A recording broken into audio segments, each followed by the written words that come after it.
Hay juegos que nunca terminan. Salma lo sabe porque todavía, 6 meses después, sigue contando hasta 100 cada noche antes de dormir. Sigue susurrando, listos o no, allá voy, a la oscuridad de su nueva habitación en el campo de refugiados. Sigue esperando escuchar la risa sofocada de Jasmine desde algún escondite imposible, esa señal de que el juego continúa, de que solo necesita buscar mejor. Pero Jasmine no ríe. Jasmine no se mueve. Jasmine sigue en el armario de la casa destruida en Gaza, esperando ser encontrada en un juego que se convirtió en tumba. Empecemos cuando las primas todavía podían jugar, cuando esconderse era diversión y no supervivencia, cuando los armarios guardaban ropa y no fantasmas. Era noviembre de 2023. Gaza llevaba semanas bajo bombardeo constante, pero en la casa de los Abu Salah, la vida se aferraba a fragmentos de normalidad. Era viernes, el día que Jasmine venía a quedarse. Sus padres vivían en el edificio de al lado, pero los viernes eran especiales, noche de primas, les llamaban. Salma adoraba esos viernes más que cualquier otra cosa en su mundo cada vez más pequeño. Jasmine tenía 9 años, solo 2 más que ella, pero en la economía de la infancia esa diferencia la convertía en la prima grande, la que sabía cosas, la que inventaba los mejores juegos. Esa tarde, mientras los adultos se apiñaban alrededor de la única radio que funcionaba, escuchando noticias que solo traían números cada vez más grandes de muertos, las niñas habían creado su propio universo en la habitación del fondo. Un universo donde las explosiones distantes eran truenos de dragones, donde los cortes de electricidad eran aventuras con velas, donde todo tenía explicación mágica en lugar de política. La madre de Salma, Reem, las miraba jugar con esa mezcla de alivio y dolor que caracterizaba a las madres en Gaza. Alivio porque podían seguir siendo niñas. Dolor porque sabía cuán frágil era esa burbuja de inocencia. El padre de Jasmine había venido a dejarla con su mochila rosa desteñida que contenía su pijama, su muñeca favorita sin un brazo, y un paquete de galletas que compartirían como si fuera un tesoro. Se quedó solo unos minutos, ansioso por volver antes del toque de queda no oficial que todos respetaban. Las despedidas en Gaza habían adquirido un peso particular. Nadie decía, hasta luego, con ligereza. Los abrazos duraban un segundo más de lo necesario.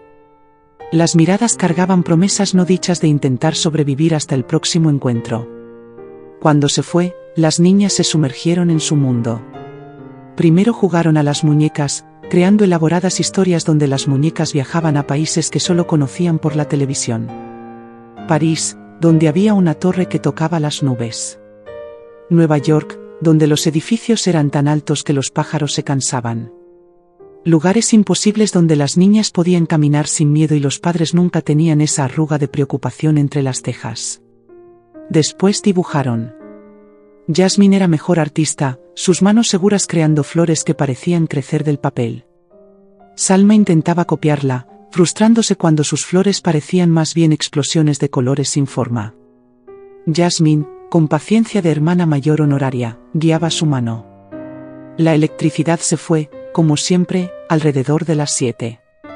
La familia se reunió en la sala con velas y la cena fría que habían preparado anticipando el corte. Hummus, pan, aceitunas, tomates cuando había. Una cena que en tiempos de paz habría sido modesta pero que ahora se sentía como abundancia. Las niñas comieron rápido, ansiosas por volver a su mundo privado. Los adultos hablaban en voz baja de cosas que las niñas habían aprendido a ignorar, movimientos de tropas, zonas seguras que ya no lo eran, vecinos que ya no estaban. De vuelta en la habitación, con una sola vela creando sombras danzantes en las paredes, Jasmine propuso el juego que cambiaría todo.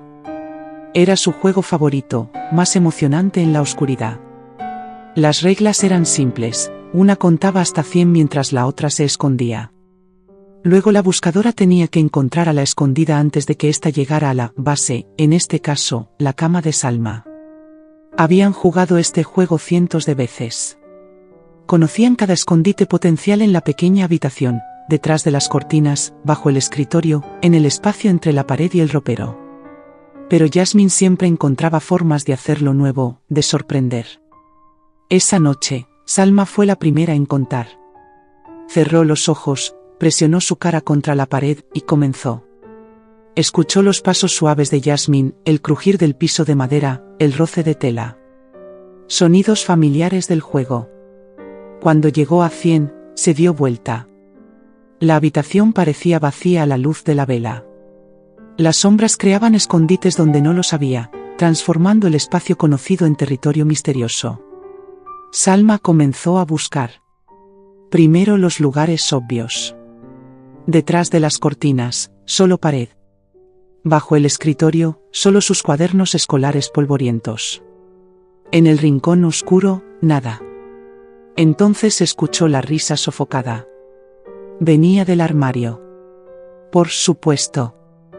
Jasmine había elegido el escondite más clásico, apostando a que Salma lo consideraría demasiado obvio. Salma se acercó al armario de puntillas, preparándose para el momento dramático de abrir las puertas y gritar, «Te encontré». Pero justo cuando su mano tocaba la manija, el mundo explotó.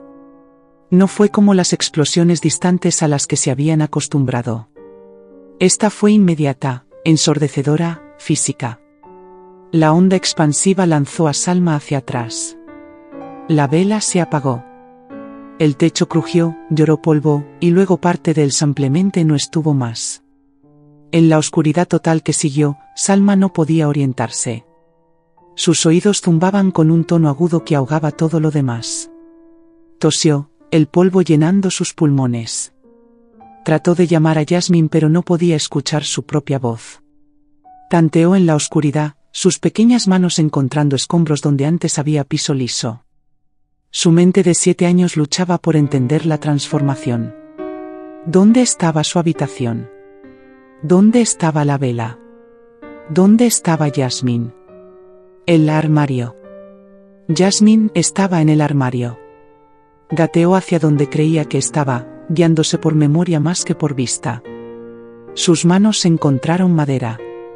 La puerta del armario, todavía vertical milagrosamente. Pero cuando trató de abrirla, no se movió. Empujó con toda su fuerza de 7 años. Nada.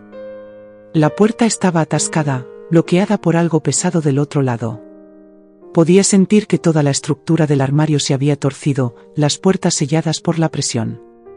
Golpeó la madera, gritando el nombre de su prima. No hubo respuesta.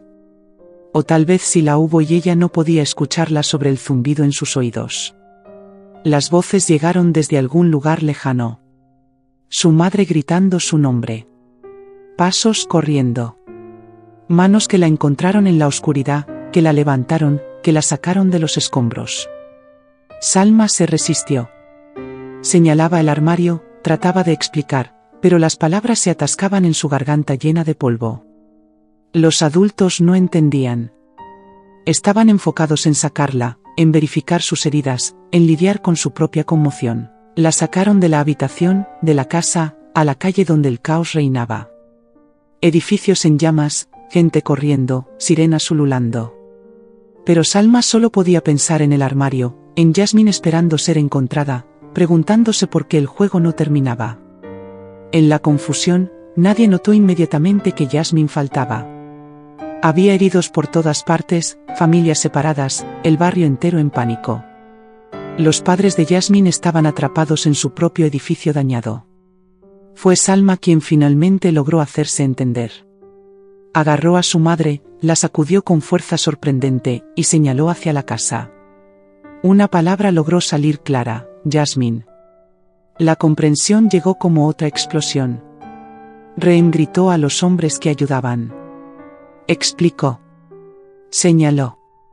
Pero el edificio estaba inestable, amenazando con colapsar completamente.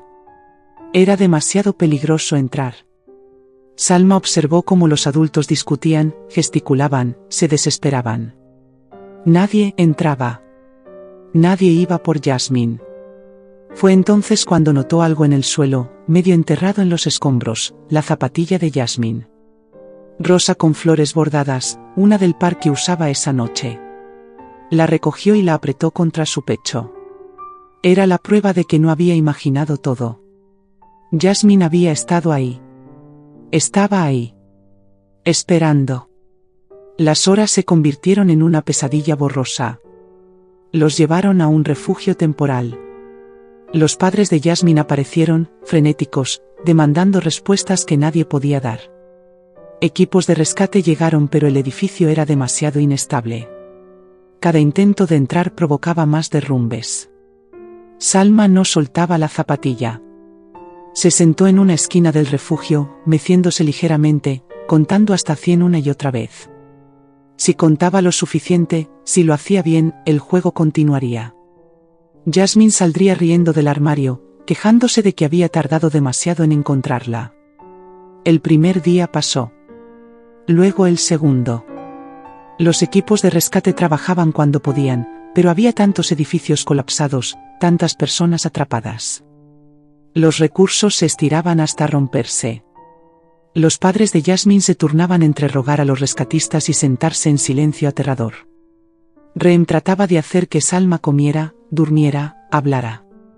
Pero Salma solo contaba y sostenía la zapatilla. Al tercer día, lograron llegar a la habitación.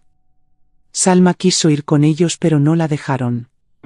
Observó desde lejos cómo sacaban escombros, cómo trabajaban con cuidado alrededor del armario torcido. Cuando finalmente lograron abrir las puertas, el silencio que siguió dijo todo. No hubo gritos de alegría, no hubo movimiento urgente de camillas. Solo hombres adultos bajando la cabeza, una mano en el hombro del padre de Jasmine, la madre cayendo de rodillas. Jasmine había muerto, probablemente en los primeros minutos. El techo parcialmente colapsado había caído sobre el armario, comprimiendo el espacio. No había sufrido, dijeron los médicos después, como si eso fuera consuelo. Había sido rápido. Pero para Salma, no había sido rápido. Habían sido 3 días de contar hasta 100, de esperar que el juego terminara, de apretar una zapatilla rosa y desear haber buscado en el armario primero. En el funeral, Salma se negó a soltar la zapatilla. La sostuvo mientras envolvían el pequeño cuerpo de Jasmine, mientras recitaban oraciones, mientras la tierra cubría a su prima. Nadie tuvo el corazón para quitársela. Los psicólogos vinieron después. Gente amable con voces suaves que hablaban de procesar el trauma, de expresar sentimientos. Pero, ¿cómo explicas que tu prima murió porque elegiste buscar detrás de las cortinas primero? ¿Qué si hubieras ido directo al armario? Tal vez habrías podido abrirlo antes de la explosión. Que el juego nunca terminó correctamente. Salma desarrolló rituales. Cada noche, antes de intentar dormir, contaba hasta 100. Luego buscaba en cada rincón de cualquier habitación donde estuviera. Solo entonces podía acostarse, con la zapatilla de Jasmine bajo su almohada. Su madre la observaba con preocupación creciente. Salma no hablaba del juego, no hablaba de Jasmine, apenas hablaba en absoluto. Pero cada noche, el ritual continuaba. Contar, buscar, dormir con la zapatilla. En el campo de refugiados donde terminaron, otros niños intentaron jugar con Salma. Pero cuando sugerían escondidas, ella huía. No podía explicarles que ese juego ya no era un juego, que tenía un jugador permanentemente escondido, esperando ser encontrado.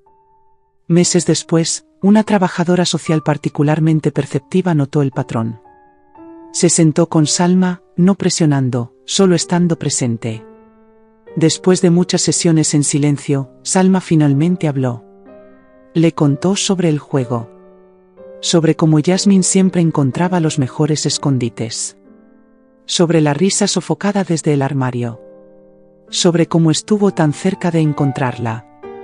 Sobre cómo el juego nunca terminó. La trabajadora social no trató de convencerla de que no fue su culpa. En cambio, sugirió algo diferente: terminar el juego. Hacer un ritual de cierre, para que Jasmine pudiera finalmente salir de su escondite. Juntas, crearon una ceremonia. Salma contó hasta 100 una última vez. Luego, encontró a Jasmine simbólicamente, usando la muñeca sin brazo que había sobrevivido en la mochila de su prima. Le dijo a la muñeca, a Jasmine, que la había encontrado, que había ganado el juego, que podía salir ya. Enterraron la zapatilla junto a una foto de Jasmine en una pequeña ceremonia privada. Salma le dijo adiós al juego interminable, prometiendo recordar los juegos que sí terminaron, las risas compartidas, los dibujos de flores que parecían reales. No fue una cura mágica. Salma todavía a veces cuenta hasta 100 sin darse cuenta. Todavía revisa armarios con más cuidado del necesario. Pero ya no busca a Jasmine en cada habitación. Ya no espera escuchar esa risa sofocada. En su lugar, dibuja. Flores como las que Jasmine le enseñó, pero con su propio estilo. Las regala a otros niños en el campo, pequeños pedazos de belleza en un mundo que insiste en la fealdad. Es su forma de mantener viva a Jasmine, no como una jugadora escondida eternamente, sino como la prima que le enseñó que incluso en los lugares más oscuros, puedes crear algo hermoso. A veces, cuando juega con otros niños, juegos diferentes, juegos que pueden terminar, les cuenta sobre Jasmine. No sobre el armario o la zapatilla, sino sobre la niña que dibujaba flores imposibles, que reía con todo el cuerpo, que convertía los viernes en magia. Y en esas historias, Jasmine finalmente sale de su escondite. No como fantasma o memoria traumática, sino como lo que siempre fue, una niña que jugaba, reía, y amaba a su prima pequeña. Una niña que eligió el escondite perfecto en el momento equivocado, en un mundo donde esconderse puede ser para siempre. Salma tiene ahora 8 años. Sabe cosas que ningún niño debería saber, que los juegos pueden convertirse en tumbas, que contar hasta 100 puede ser una oración, que a veces encuentras a las personas demasiado tarde. Pero también sabe esto, que el amor sobrevive incluso a los juegos que nunca terminan, que las flores dibujadas pueden crecer en cualquier lugar, que recordar puede ser su propia forma de encontrar. Y aunque el juego de aquella noche nunca terminó como debería, Salma ha aprendido a vivir con un pie en el presente y otro en ese momento suspendido donde Jasmine ríe desde el armario, esperando ser descubierta en un mundo donde las niñas pueden jugar sin miedo y todos los escondites tienen salida. Es su victoria pequeña contra la guerra, negarse a olvidar la risa, incluso cuando terminó en silencio. Negarse a dejar de buscar belleza, incluso cuando la encontró demasiado tarde. Negarse a dejar que el último juego borre todos los demás. Porque al final, eso es lo que Jasmine habría querido, no ser recordada en un armario sellado, sino corriendo libre, riendo, dibujando flores imposibles, convirtiendo los viernes en eternidad. Y en el corazón de Salma, en sus dibujos, en sus historias, eso es exactamente lo que hace, corre, ríe y nunca, nunca se esconde.